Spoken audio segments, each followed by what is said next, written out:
James. Raf.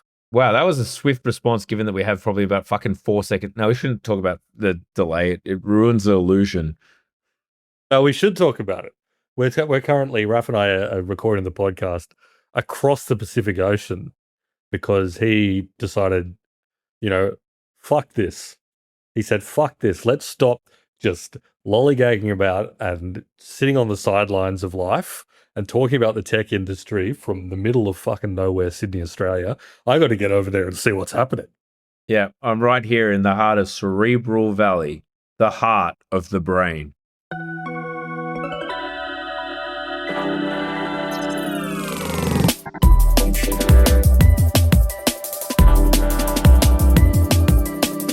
Actually, you know what? Tell the class, Raf. You're a subscriber to Telstra, Australia's largest telco. Yes. They offer a really, in my view, some may disagree, a fairly reasonable roaming package. Oh, yes. It's $10 a day. You get, I think, a gig and a half of data. Not heaps, but unlimited calls, unlimited messages. But you thought you were too good for that. No, I didn't think that. I've always used that. But my mate who I'm traveling with, because for work or whatever, was like, oh, I use this thing that's like an eSIM where you can buy an eSIM when you're overseas. And sorry to throw you under the bus, mate, if you're listening. If you're not listening, good. I don't know. It's some service that it's like I get an American eSIM. I'm in America, by the way, guys. And so I was like, oh, yeah, I'll do that. I'm on the plane. I'm in friggin' Japan or something, which we can get into later. And so I'm having plum wine. I don't know what time it is. I was like, yes, sure, I'll buy that. So I bought the thing. I've switched my eSIM over. And of course, he's an Android user. This is the other thing. He's an Android user. Of course, with any Apple user knows, if you start dicking around with changing your phone numbers and SIM cards, things just go belly up. iCloud doesn't like that. No. And I know why. Like the reason is because it's fully encrypted. It's one-to-one encrypted. Like Apple is one-to-one encrypted. So can't just seamlessly kind of switch between things and associate your phone number with your email and just be like, oh, you're on a new number. That's okay. We'll just give all the chats to you because they're encrypted. Like it's whatever. Point is, so all my shit is fucked up. I should have just paid $10 a day for, especially as I'm not even paying for it. I don't know why. Like I don't even pay for any of this stuff myself. But now I'm like here and I'm kind of halfway through. Do I just abandon the amount that I've paid and just switch back to my Australian number? Or do I persist? The shakeup is that myself and the producer of the show, Mark, have been texting Raf in our group chat, which is in iMessage. When should we record, Raf? Where are you, Raf? I'm going to break the news to you right now. I actually wrote a 4,000 word feature article for the New York Times saying my friend was abducted by ICE, which they ran. They fact-checked and ran and went viral. So imagine my surprise when I messaged you on WhatsApp and you replied immediately, making me look like an idiot. My apologies to everyone who was worried back home. I'm fine. How many people have been sending it? Anyway, whatever. I know most of your messages probably come through WhatsApp anyway. So point being, this is our long way of explaining why the episode's probably slightly delayed, but it's neither here nor there. No, that's true. It's neither here nor there. But thank you for dealing with us in this situation. I'll speak probably a bit more about why I'm here next week. But I'm here, yeah. I'm on Sand Hill Row. Oh yeah, the heart of venture capital. Yeah, that's right. People are pitching to me their AI startups. There's a lot of great stuff going on. No, more than that. I'm doing some work over here for the second biggest company in the world. By the time you're hearing this, it might be the biggest. Who knows? Broadcom. But I will say a few things. On the way over, I was walking onto the plane in Kingston Smith, Sydney, Australia. I'm getting onto the plane after a nice little. I was in the Air New Zealand lounge for some reason, whatever, flying ANA. Yep. And literally, as you're walking across the air bridge, the funnel that connects to the plane, the tube that connects to the plane thing, what do you call it? Air bridge? That's the correct terminology, I believe. Air bridge. I believe so. I spot out the window as I'm kind of taking those last few steps, I guess, between the air bridge and the plane. I was like, said to my mate, my colleague who I'm traveling with, what the hell? Look how colorful our plane is. I only caught a glimpse out the little submarine-esque windows. What's on the side of our plane? Anyway, and then there was I took 2 steps in and greeted, obviously, by the hostesses in this case. Is there a neutral term for people who help on the plane? The hosts and hostesses. A steward. The stewards. Stewardess. Yeah, I don't Yeah. know, whatever. There was a huge Pikachu, a large Pikachu, a stuffed Pikachu. And I was like, oh, that's a bit different. These Japanese are pretty quirky. Then I noticed the stewards all had like aprons on with Pokemon everywhere, and there was Pokemon music playing, and I was on the goddamn Pikachu jet.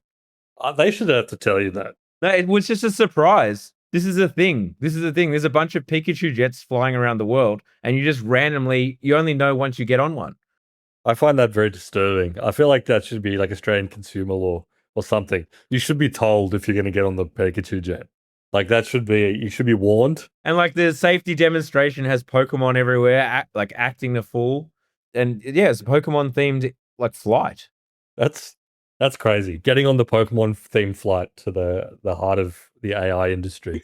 Whatever happened to human connection? Whatever happened to, just being normal?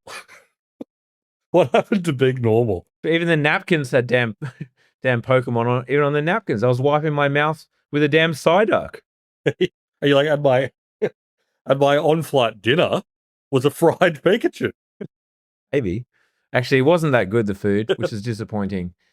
I think I've flown on ANA was good. I recommend ANA. Quite good. Yeah, ANA was good because you can choose like Japanese or international as your menus, and obviously I chose Japanese, but I used the fork. Let's just say.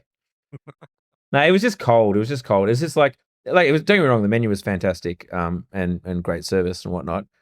I don't know, like even at the pointy end of the plane, folks, it's still airline food. So true. Anyway, maybe we'll come back to you get more of your insights into the US of A. Obviously, this is really funny for our numerous American listeners who are probably like, okay, great. What do I have to look forward to? Is the outside view. Yeah, I know. The fucking peanut gallery from a couple of morons about how my country works. But that's all right. That's fine. Obviously, I was over there like a year ago, and so everyone who's like listened to last year's episode are like, we get it. And me as well. I did the same. Yeah. I get it. It's like, different. Oh, wow, you guys are talking about it being in America again. Cool. Yeah, we could. Yeah, exactly. Anyway, so in the first part of the episode, and then we'll go from there. It is pretty loosey-goosey today, as I said. Time difference across the ocean. But we'll talk a bit about the Sam Altman, the Elon Musk and OpenAI trial, basically. It's worth mentioning. It's sort of the biggest story in tech at the moment.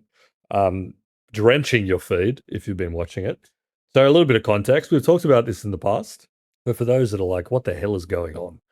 Elon Musk is suing OpenAI because he claims that they stole a charity. Yeah. When they converted from a non-profit into a for-profit entity, or, a non-profit that owned a for-profit entity. Now they're a public benefit corporation. Elon Musk has not been happy about that. And he is, as a result, all the key players of the Down Around podcast over the past 2 years have been taking the stand in a court in California, where you currently are. I note that you weren't in the courtroom, though. No comment, Your Honor. Your Majesty, I claim diplomatic immunity, Your Majesty. Yeah, exactly. They should call you as an expert witness. I've been following this shit. I can tell you what the vibes opinions are. Yeah, anyway, so he originally sued on like the ground of 500 million different things, but it's essentially been reduced down to the core issue, which is like, was this charity misappropriated? And also unjust enrichment. Was Sam Altman and the rest of the OpenAI mafia unjustly enriched when they converted from being a non-profit, dinky little AI lab to a giant fundraising machine that took a fuckload of money from Microsoft? And obviously the underlying dynamic here, which has kind of been teased out over the time in the courtroom, this is sort of the OpenAI counterclaim, which is Elon Musk is experiencing seller's remorse. Do we need to provide a bit more context to this? I think for those at home. Yeah, go ahead. Very quickly. OpenAI, makers of ChatGPT, they started as a charity. We've mentioned on Down Around before. They started as a charity, non-profit. A not-for-profit, same thing, and then converted recently into a for-profit vehicle. In between not-for-profit and currently for-profit, there was a lot of complexity around, a commercial operation started that was operated by the not-for-profit and all these kind of convoluted things. But fundamentally, Elon Musk was a backer of the not-for-profit back in the day. He said, you guys are doing a shit job. You're going to get beaten by Google. You need to make me the CEO. OpenAI said, we're not making you the CEO. He said, well, fuck you then. And he left. OpenAI were running out of money. They went to Microsoft, got this big investment. That was obviously before ChatGPT, like, and before they blew up. The rest is history. The rest is history. Now, so hence why Elon Musk has been perennially pissed off because he made one of the worst decisions, I guess, in the last 5 years. Of all time.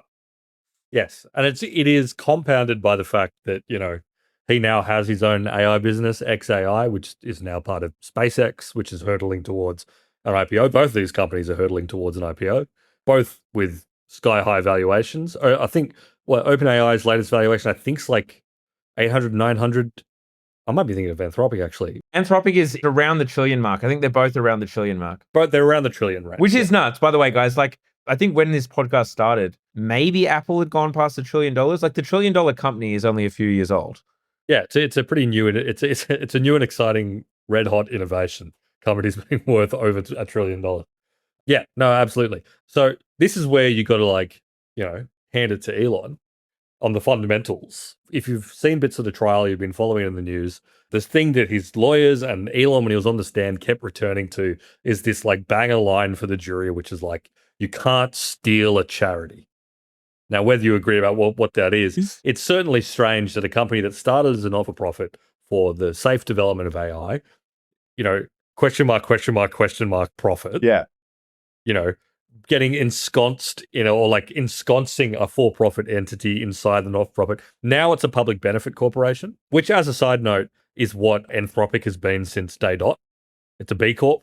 It's this idea of like kind of a fake category they have in America where it's like, it's a for-profit business, but it works for the benefit of mankind. Social good. They're social good. There's other little bits and pieces that come into it, but it's, it's a very American. Well, yeah, the thing is, yeah, we have like B Corps in Australia, but like it's one of those things where the B Corp certification is itself, I believe, like a not-for-profit organization. This isn't like the government or whatever. It's like you get certified from this other independent organization called B Corp. You have to pay them basically to audit you to prove that you are a public benefit corporation. Like they have their own P&L and whatnot's going on. It is what it is.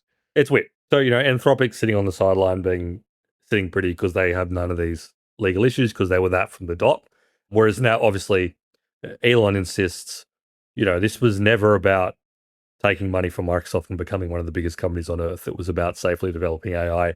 And the general sort of vibe from OpenAI is, well, not just general vibe, but like their counterclaim. That's bullshit. He walked away from this business. He said we had, the famous email where he said, you guys have a 0% chance of success. 0%.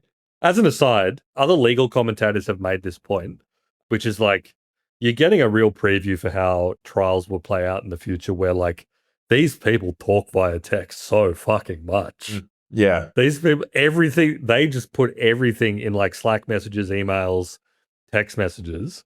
And then every now and again, when stuff has been offered as evidence and you see like basically Satya Nadella being like, I'll call you as like the only serious person in this entire arrangement who has any sense that you shouldn't be putting all of this crazy stuff in text. Like Greg Brockman, who's one of the OpenAI guys, is one of the president, having like his personal diaries where he's writing like, it's like, guys, please calm down. And also, these are not like well thought through, insightful text messages either. They literally just look like you and your misso, you and your mates, like just firing off half sentences. Which is great. I mean, if I was ever in an organization that got, subpoenaed and all the Slack messages got dragged out, everything would be in there in extremely not well thought through form, back and forth forever. That was not a invitation for a rascal listening to this podcast to sue me. But, I'm just saying that I'd be a soft target. And if you did, I'd go down like the Titanic. We are fully prepared to liquidate Down Round. For the record, there's no money here. You won't find penny one at Down Round PTY Ltd. You won't find penny one. We'll be on the Pikachu plane to Costa Rica, folks. You'll never hear from us again. We'll be joining our friend Christopher in Majorca. Side note, so obviously like the thing that made this trial so interesting was that all of these key players were dragged before the judge. And the funny dynamic for me watching it is that it's like the trial's moving through real quickly. It's a few weeks of trial. They'd never get something like this sorted that quickly in Australia. It's they're bang, bang, bang. The judge is moving things off at a very quick pace, but she's also being like, having to repeatedly remind everyone involved. It's like, we're not talking about the future of civilization here. Stop talking about AI destroying the world or like the Terminator, or please stop talking. Like, this is at its root a kind of, yes, complicated, but like, we're asking the question, was a charitable trust used improperly? Essentially, this is a business question. We're not asking who should have the mandate of heaven, like who should be like have the ultimate say on whether AI can destroy society or whatever. We're trying to figure out whether a trust was like misused, and it's proven hard because that's the only thing these people want to talk about. But this is the thing, and so there is that broader question with OpenAI, right? And I know we've kind of touched on it before, but Sam Altman, obviously he is a business guy. He isn't at his core like an AI freak. Let's be frank. Like he's not like an AI safety guy originally who's just always been obsessed with AI, and at his core he's always been like concerned about the philosophy of AI and humanity and what is consciousness and all that kind of thing. He was like a Y Combinator startup guy who was CEO. And so the question is always kind of been, as the CEO of OpenAI, was the whole not-for-profit AI safety thing legit based on a bunch of like, meetings in various like restaurants around this neck of the woods, just having kind of late night conversations and really kind of believing that this is imperative for humanity? Or was it a kind of recognition that there are a bunch of weapon devs, like absolute freak coders who are obsessed with this stuff, and the way to get these people to basically work for your organization, work their asses off, is to position yourself as this not-for-profit that, cares about research org. Yeah. Research lab, cares about the future of humanity. Like, is he using it cynically or not? At the end of the day, it's somewhat part of the heart of the case to a certain extent. But that's a question that I feel like everyone's kind of asked. What do you think, James? Yeah, well, that's the thing. It started out as a bunch of these guys: Elon Musk, Sam Altman, Ilya Sutskever, Greg Brockman, like a handful of all these dudes who most of them were independently rich from other startup ventures. I mean, the thing that keeps coming up is that I think it's slightly over-indexed. A lot of the reporting is like, I mean, the instigating event was Elon Musk being disturbed by something that Larry Page said. Larry Page being one of the founders of Google, where, according to Elon, allegedly, Larry Page chided Elon for like prioritizing human life over machine intelligence and saying that's speciesist or something. I'm sure this is a paraphrase of a conversation. I don't know if it happened exactly how Elon said it, but he always says that was the reason that he was like, we need to deal with this stuff safely. I actually want to put to the side that it's kind of like, to me, this automatically puts us in that weird EA realm where like the only AI safety stuff that a lot of these guys care about, Elon included, is like this fucking sci-fi level shit. Yeah. Where it's like, this is going to destroy the world and humanity's going to be extinguished, right? So therefore it needs a white knight to kind of own it and develop it. Like, if you asked Elon, do you care about like AI displacing jobs or something, or like damaging the labor market, or like causing lots of people short-term employment pain or money pain or whatever, I don't think he cares about any of that. Or producing sexual harassment material. Or exactly, nudifying women en masse across the planet. Well, we know that he doesn't care about that. But I don't think he would care about any of those things. In fact, every time he talks about it, he's like, AI is going to cause like material flourishing. He uses some UBI formula. Like, basically, he talks like fully automated luxury communism kind of vibes. Like, you're never going to have to work again and all this shit. It's so strange. And then he also cares about this fucking Terminator thing, which he keeps bringing up on the stand. So I don't know. I mean, I feel like all these guys are like abstractly interested in this shit, but at least in Sam Altman's case, that you get the feeling that he was like, I just want to run an org that is a company. I want to run a company. I want to be a startup guy. I want to be Steve Jobs. Yeah. I think that's pretty evident. That's what he wanted to do. And I agree with you. I think we've actually proven that even now you can't attract the real guns unless you sort of stroke their egos a bit and say, this is a real research organization where you're doing real research. You're not just building widgets. Yeah. Right? Which is like, this has been proven 100% by the fact that Elon, the great driver of talent, Elon's greatest boon as a founder, allegedly, is his ability to like have a vision, not give a fuck what the traditional obstacles are, and then like attract like amazing talent and drive them so hard they fucking kill themselves at that target. Yeah. And that seems to be like, that's his thing. And like, whether you like him or don't like him, he's been able to do that Yeah. with multiple times through multiple companies. Hasn't seemed to work for him at all in terms of AI. No. So it seems like his suspicion of like research organizations, which he seemed to think was like sissy stuff from day dot, I think he's been disproven. Yeah. You kind of need I mean, a bit Meta is another example, right? Yeah. Which I know that, who knows, they could still in a year or so like come out with something awesome, but like paying big money dollar for the best researchers, Meta's AI has been an absolute mess compared to like Anthropic, OpenAI, and DeepMind, I guess, on the Google side. It's like they're the three leaders because they're all this like research focused kind of benefit of humanity company thing that it's like solve all disease or whatever it is. You know, it's like exactly. You know, it's a future of humanity thing versus huge pay packets or like the Elon kind of, you know, spirit. The Elon spirit, yeah, exactly. Yeah. And like, you know, obviously Google is productizing everything, but DeepMind is a research organization, has been for a while. Even, you know, Anthropic is so much of a research organization that it's kind of culty about it, but they seem to have the best retention out of any of them. And then OpenAI, even though it's super commercialized and has spent a while trying to get after consumer and whatever, still has a really rock solid research organization. Absolutely.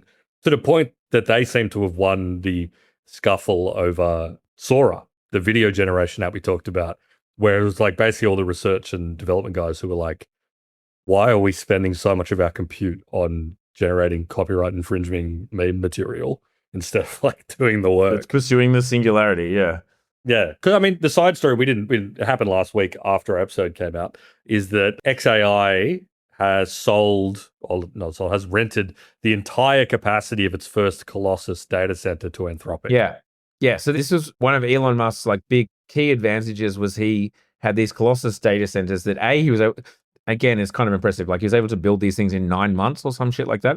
But he had this massive NVIDIA capacity. Again, this is like what he's good at. He can obviously be like, you tell me it's going to take 3 years to build this data center. No, I'm going to build it in 9 months.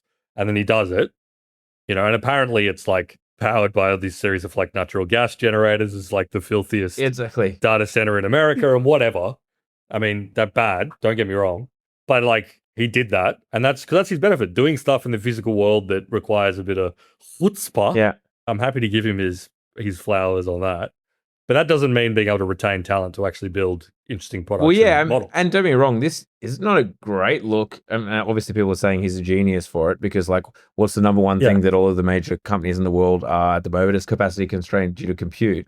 But like the fact that he's like, he wants XAI to be one of the leading AI models. And to be perfectly frank, he's pricing SpaceX and XAI as if it were like a leading frontier AI lab. But they don't have the demand for their AI product in order to use these data centers that he built in 9 months. They're sitting there not being used. So he's renting it out to Anthropic. Yeah. Like that is an L. I mean, again, I say it's an L. He's renting it out to Anthropic probably for a large profit. So it's like another one of those things where like, much like the crypto miners with like fucking, they fell uphill into data centers for AI. It's like, it still looks good because he's making money off this stuff. But like the intention of the Colossus data center was not to rent it out. He wasn't trying to be a data center operator for other AI labs. No, and like, sure, that could be part of his mission now, and I get it. But especially considering the fact that like literally 6 weeks ago, he was saying Anthropic is evil, misanthropic. These people should not be in charge of whatever. Sure, there's probably going to be some like triangulation where he's like, okay, they're the chief rival of OpenAI, who I'm currently suing and I hate Sam Altman, so fine, I'll make amends with Dario Amodei. But I think there's also, you know, he also tweeted, he was like, I went to Anthropic, I sat down with their leaders, my evil detectors didn't go off, which is, or something like that, which is really funny to say, you know, and if they even got a sniff that they were going to be bad for humanity, I will pull this deal, or something like that. You know, I'm paraphrasing, but this is basically what he said. Exactly. They're positioning it as like, we are the arbiters of like who will make the AI. When it's like, you got a bunch of fucking NVIDIA GPUs sitting there not doing anything, and a bunch of fucking gas turbines that you bought somehow within 18 months not spinning. Totally. And like I've seen all the Elon Ultra fans fucking sounding off in the chat where they're like, the next version of Grok being XAI's AI model, Grok 5 or whatever, that's training on Colossus 2. So Colossus 1 don't need it anymore. It's actually shit. That's old news. It's actually shit. It's shit. They don't need that capacity. Of course, Anthropic could have their sloppy seconds. It's like, that's 220,000 NVIDIA chips. No, it makes no sense, obviously. Like, obviously, they would be using it. As we said, like, even the shit, like, CPUs that could barely be used to put in a computer are being used right now and being bought by anyone and everyone. It's not like, exactly. Oh, these chips are better, so therefore our model is better. We only want to use the good chips for our compute capacity. It's not like, that doesn't even work like that. Like you're training workloads on whatever you have. It's not like, oh, it's the shiny new chips over here with better cooling, which means our model will be better because it's got liquid cooling. So it's a more liquidy model. Yeah. All our dog shit H100s or whatever, like Anthropic can have those. I don't even want to look at them. They're disgusting. Let's just give them to Anthropic. Yeah.